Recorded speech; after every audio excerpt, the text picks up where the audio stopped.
नमस्कार, आप देख रहे हैं विकासनामा न्यूज। आपके साथ मैं हूं राशि। आइए खबरों की शुरुआत करेंगे। बीमार वीसी को अस्पताल ले जाने के लिए जज की कार छीनने के मामले में बीते रोज ग्वालियर हाईकोर्ट ने जमानत मिलने के बाद आज दोनों आरोपी छात्र नेता सेंट्रल जेल से रिहा हो गए हैं। दोनों छात्र नेताओं को लेने के लिए एबीवीपी नेता और कार्यकर्ता बड़ी संख्या में जेल से बाहर मौजूद थे। जैसे ही दोनों नेता जेल के बाहर गए, एबीवीपी नेता और कार्यकर्ता उनसे गले मिले और पुष्पहार पहनाकर उनका स्वागत किया और जमकर नारेबाजी की।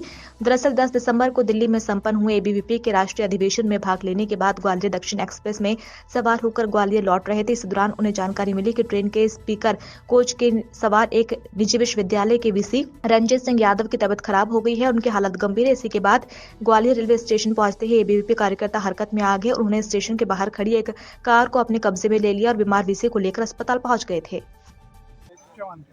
हम सभी कार्यकर्ता अपने दिल्ली राष्ट्रीय अधिवेशन से लौट रहे थे, तो वहाँ पे अचानक हमको पता चला एक व्यक्ति की तबीयत खराब हो गई है। हमने तो मानवता के आधार पे एक व्यक्ति समझ के उसकी मदद की थी, क्योंकि कोई भी हो समाज का व्यक्ति तो उसकी मदद करना हमारा धर्म है। तो उसके बाद हमने देखा कि उनको स्टेशन पे जब हमने उतारा तो वहाँ पे आसपास के स्टेशन मास्टर, जिनको हमने बोला कि उसकी मदद के लिए गाड़ी की व्यवस्था कराएं, कुछ भी चेकअप के लिए किसी को बुलाएं, तो किसी के माध्यम से वहाँ पे 10 से 15 मिनट हो चुके थे और कोई भी ना गाड़ी आई। और उनके माध्यम से ये बोला गया हमसे कि यहाँ पे कोई गाड़ी है ना कोई व्यवस्था है, मतलब आरपीएफ पुलिस है, उनके 2 स्टार टीआई वगैरह आसपास खड़े हैं, और ये कह रहे हैं हमारे पास गाड़ी नहीं है। पर उसके बाद हम बाहर गए, जब देखा हमने कि एम्बुलेंस आई नहीं थी, तो एक व्हाइट कलर की गाड़ी खड़ी हुई थी, पर हमको ये नहीं पता था वो मजिस्ट्रेट की गाड़ी है।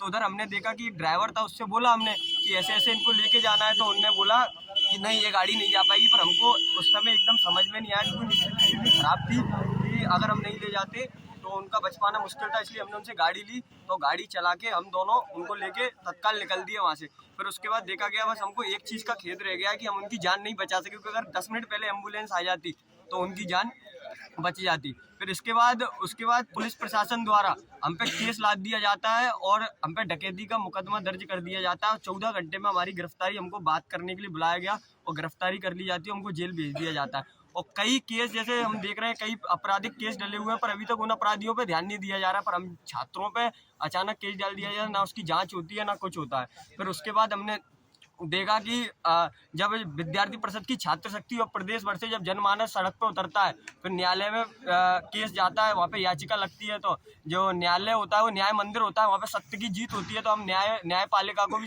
उसके आदेश को स्वागत योग मानते हैं, उनका भी धन्यवाद करते हैं, उन्होंने सत्य की जीत का साथ दिया है। आपके लिए जिन लोगों ने मुहिम छोड़ी उनके लिए क्या कहना चाहते हैं? ये विद्यार्थी परिषद के कार्यकर्ता की जीत है, हमारी जीत नहीं है। क्योंकि अगर हमारी जगह और कोई विद्यार्थी परिषद का कार्यकर्ता होता तो वो भी उसकी मदद करता, क्योंकि विद्यार्थी परिषद में, जब विद्यार्थी परिषद में कार्यकर्ता काम करने जाता है तो उसको ये संस्कार दिए जाते हैं कि जो समाज में काम करते हैं, समाज हमारे लिए परिवार है। तो अगर मेरी जगह या सुकरत जी की जगह कोई और भी होता तो वो भी उसकी मदद करता, मानवता के नाते।